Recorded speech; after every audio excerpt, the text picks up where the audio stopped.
wabarakatuh. Perkenalkan, saya Yuni Laknasari, calon guru penggerak Angkatan 10 Kabupaten Kendal. Pagi hari ini saya sudah berada di ruang Bapak Kepala Sekolah SD Negeri 2 Kebonharjo, Bapak Mas Kuri SPD MSI, di mana pada hari ini saya akan melaksanakan atau melakukan wawancara berkaitan dengan materi mengenai modul 3.1, yaitu dilema etika dan bujukan moral. Bagaimana kabarnya Bapak hari ini? Alhamdulillah, Bu Yuni sehat-sehat. Mohon maaf Bapak, sebelumnya saya mengganggu waktu Bapak sebentar untuk sesi wawancara. Ya, Terkait dengan dilema etika dan bujukan moral, biasanya di mana kita sebagai pendidik atau tenaga pendidik ataupun kepala sekolah kadang harus memutuskan kasus-kasus Bapak yang terjadi di lingkungan kita dengan harus mengambil keputusan yang tepat. Nah, terkait dengan dilema etika, Bapak sebagai kepala sekolah, pernahkah Bapak selaku kepala sekolah menghadapi dilema etika selama menjabat sebagai kepala sekolah? Pernah Bapak? Ya pernah. Kalau boleh tahu tentang kasus apa Bapak yang pernah dialami tentang dilema etika? Baik Mbak Yuni, Bu Yuni, berkaitan dengan kedisiplinan peserta didik, ya ini yang masih sulit diterapkan di sekolah kami karena budaya lingkungan orang tua yang belum mendukung, ya, jadi dapat dikatakan belum mendukung. Karena apa? Karena sebagian besar orang tua meninggalkan anaknya itu untuk mencari nafkah, ya, atau mencari uang untuk orang-orang tersebut. Biasanya ini banyak yang menjadi TKW ke luar negeri gitu ya, sehingga kurangnya pengawasan orang tua yang membuat peserta didik atau siswa itu sulit untuk disiplin. Jadi peserta didik sering datang terlambat, ya, atau berperilaku yang tidak sesuai dengan aturan sekolah. Jadi satu sisi ingin menegakkan kedisiplinan, namun di sisi lain ada rasa kasihan, ya, karena apa? Karena kurangnya kasih sayang dari orang tua tersebut, gitu. Oke Bapak, jadi tadi dari kasus yang pernah dialami Bapak tentang kedisiplinan peserta didik yang masih sulit diterapkan di sekolah nih Bapak. Iya. Kemudian selama ini bagaimana Bapak dapat mengidentifikasi kasus-kasus yang merupakan dilema etika atau bujukan moral? Ya, untuk mengidentifikasi itu bisa dikatakan ya mudah lah.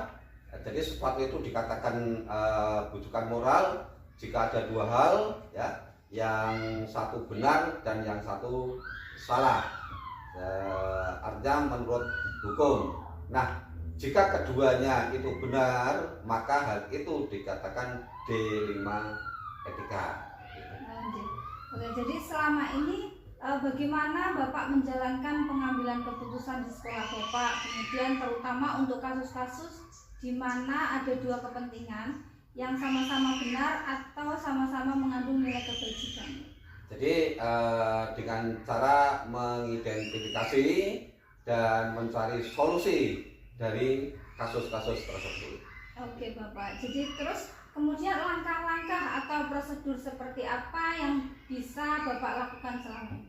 Untuk langkah yang biasa dilakukan itu dengan melakukan musyawarah, ya, dengan teman-teman Bapak Ibu guru, ya. Selanjutnya untuk di rapat bersama gitu. Jadi rapat bersama dengan Bapak Ibu guru. Gitu. Kemudian nih Pak, hal-hal apa saja yang selama ini Bapak anggap efektif dalam pengambilan keputusan pada kasus-kasus dilema etika? Ya. Untuk hal yang dianggap efektif dalam pengambilan keputusan adalah adanya komunikasi, ya, dengan teman-teman Bapak Ibu guru. Itu yang terpenting komunikasi, gitu. Oh gitu. Oke, jadi terus selama ini Pak, adakah hal-hal yang ataupun tantangan, istilahnya tantangan dalam pengambilan keputusan kasus dilema etika? Ya, tantangan yang paling menonjol atau dominan itu dalam pengambilan keputusan adalah kurangnya kesadaran, ya, terkait pentingnya pendidikan dari diri siswa dan orang tua peserta didik gitu. Oke. Terus nih Pak, apakah Bapak itu mempunyai waktu tertentu ataupun jadwal tertentu untuk menyelesaikan kasus tersebut? Misalnya nih kasus tersebut diselesaikan di tempat langsung gitu, pernah nggak Pak? Kalau jadwal itu tidak ada. Jadi tidak ada jadwal khusus dalam penyelesaian kasus dilema etika, karena langsung melakukan koordinasi dengan pihak terkait, termasuk juga dengan teman-teman Bapak Ibu guru itu. Kemudian Pak, adakah seseorang ataupun faktor apa yang selama ini mempermudah atau membantu Bapak dalam pengambilan keputusan dalam kasus-kasus dilema etika? Ya, tentunya juga itu yang sangat membantu ya teman-teman Bapak Ibu guru ya. Jadi komunikasi dengan Bapak Ibu guru sehingga dapat membantu dalam pengambilan keputusan dilema etika. Oke, Bapak.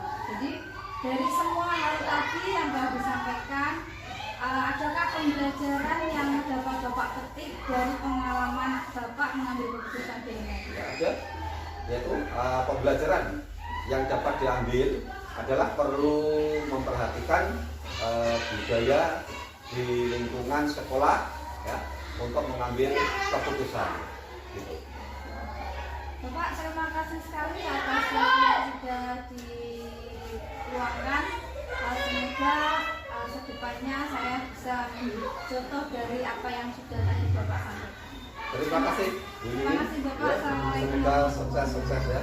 Sukses.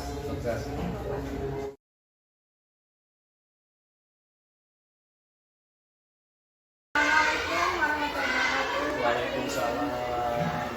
Perkenalkan, nama saya Nindila Putri, calon pembela angkatan 10 Kabupaten Kendal. Pagi hari ini saya sudah berada di ruang Bapak Kepala Sekolah SD Sari dengan Pak Matri dan SPD, di mana pada hari ini saya melakukan wawancara berkaitan dengan materi mengenai modul 3.1 yaitu dilema etika pendidikan. Bagaimana kabarnya Bapak hari ini? Alhamdulillah baik-baik saja. Oke, mohon maaf Bapak sebelumnya saya mengganggu waktu Bapak sebentar untuk sesi wawancara. Enggak apa, gitu. Terkait dengan dilema etika dan rujukan moral itu biasanya di mana kita sebagai pendidik atau kepala sekolah itu kadang harus memutuskan kasus-kasus yang terjadi di lingkungan kita dengan harus mengambil keputusan yang tepat. Nah, terkait dengan dilema etika, Bapak sebagai kepala sekolah pernahkah Bapak menghadapi dilema etika selama menjabat sebagai kepala sekolah? Selama ini ya pernah mengalami dilema etika itu di mana sekolah itu biasanya dibutuhkan kepada masyarakat, kegiatan-kegiatannya kepada masyarakat yang harus kita ambil atau kita tentukan dengan berdasarkan nilai-nilai kebajikan itu. Salah satu contoh itu misalnya ketika di Sama Desa itu dengan adanya pesta lautnya itu secara otomatis siswa-siswa sini itu ikut orang tua belayar. Nah, kami selaku kepala sekolah itu harus mengambil suatu kebijakan di mana jangan sampai kebijakan itu nanti akan merugikan daripada siswa sendiri dan juga merugikan kepada masyarakat ini. Karena kita berada di lingkungan masyarakat itu harus ikut aturan-aturan yang ada di masyarakat. Selama ini ya Pak, dari tadi kasus yang sudah disampaikan Pak Matri, kira-kira bagaimana Bapak mengidentifikasi kasus-kasus yang dialami tadi Bapak? Kita identifikasi yang pertama itu adalah kita itu mengadakan pengumpulan data. Jadi data itu kita kumpulkan, kemudian data-data itu nanti kita analisa dengan bantuan para guru untuk mengadakan suatu diskusi sehingga nanti akan bisa diambil suatu keputusan yang bisa adil juga tidak merugikan bersama. Nah, selama ini Pak, bagaimana Bapak menjalankan pengambilan keputusan di sekolah Bapak, terutama untuk kasus-kasus di mana dua kepentingan yang sama-sama benar ataupun yang mengandung nilai kebencian? Nah itu terkadang dalam mengambil keputusan itu kita agak rumit juga sih, karena dari kedua yang berkepentingan sama-sama punya potensi kepentingan yang sangat kuat. kalau kita laksanakan secara keterbukaan dengan menghadirkan kedua belah pihak untuk memberikan pandangan secara umum dan juga dibantu oleh teman-teman dengan memperhatikan nilai-nilai etika itu, insya Allah itu nanti akan saling diterima oleh yang bersangkutan sehingga tidak ada yang merasa dirugikan sama sekali. Kemudian nih Pak, langkah-langkah atau prosedur apa yang biasa Bapak lakukan? Nah, itu langkah-langkah yang pertama adalah penelusuran, ya, pencarian data. Mencari data dulu, setelah data kita cari, kemudian kita analisa, juga dengan bantuan dari rekan-rekan guru satu tim, dengan memperhatikan nilai-nilai kebajikan itu, nanti diharapkan bisa mengambil suatu keputusan yang adil dan juga selalu mempertimbangkan nilai-nilai etika yang ada. Jadi tadi kemudian Pak, hal-hal apa saja yang selama ini Bapak anggap efektif dalam mengambil keputusan pada kasus-kasus ini? Hal-hal yang efektif yang kami lakukan itu adalah keterbukaan, komunikasi terbuka. Di mana dalam mengambilkan suatu keputusan itu kedua belah pihak harus memberikan suatu pandangan sendiri sehingga keduanya tahu akan pandangan masing-masing sehingga kita akan bisa untuk memberikan solusi pemecahannya itu akan lebih baik.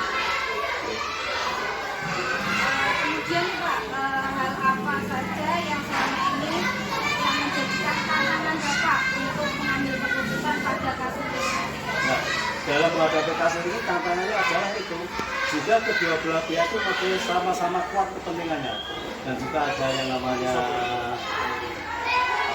dari masyarakat, kemudian dari masyarakat itu yang mengakibatkan kita itu sulit dalam mengambil keputusan. Tapi sesulit apapun itu kan harus kita pecahkan bersama sehingga masing-masing yang bersangkutan itu akan bisa menerima kebijakan-kebijakan yang sudah kami. Baik, Bapak. Kemudian Pak, apakah Bapak memiliki sebuah jadwal ataupun hari tertentu untuk menyelesaikan kasus di rumah etika ataupun misalkan nih kasus tersebut harus selesai hari ini juga? Ketika kasus hari ini selesai maka kita sepakat kita selesaikan pada hari itu juga dengan melibatkan teman-teman untuk diajak berembuk dengan dasar prinsip-prinsip etika tadi kita berembuk bersama sehingga bisa menghasilkan keputusan pada waktu itu sesuai yang kita inginkan. Kemudian adakah seseorang ataupun faktor-faktor yang selama ini mempermudah ataupun membantu Bapak dalam mengambil sebuah keputusan atas kasus-kasus ini? Ada, terutama teman-teman guru dan juga lingkungan sekitar, terutama komite, di mana mereka itu sudah paham pedoman tentang etika itu paham, maka kita akan lebih mudah dalam mengambil keputusan dengan bantuan dari rekan-rekan. Dari semua hal tadi yang Ibu Bapak sampaikan, adakah pembelajaran ataupun pengalaman yang untuk dipetik dalam pengambilan keputusan? Yang pertama pengalaman yang kita ambil itu integritas dan konsisten dalam pengambilan keputusan. Artinya apa? Kita harus selalu memperhatikan nilai-nilai etik yang ada. Dengan keterbukaan, kerjasama itu akan mudah sekali membantu kita dalam menyelesaikan masalah. Tapi yang jelas keterlibatan daripada semua karyawan, semua guru, stakeholder yang ada di sini saling membantu. Nah, itu yang biasanya kami lakukan dalam mengatasi masalah. Tidak pernah salahkan sendiri. Saya harus berembuk dengan teman-teman dan berdasarkan ini nanti akan menjadi keputusan yang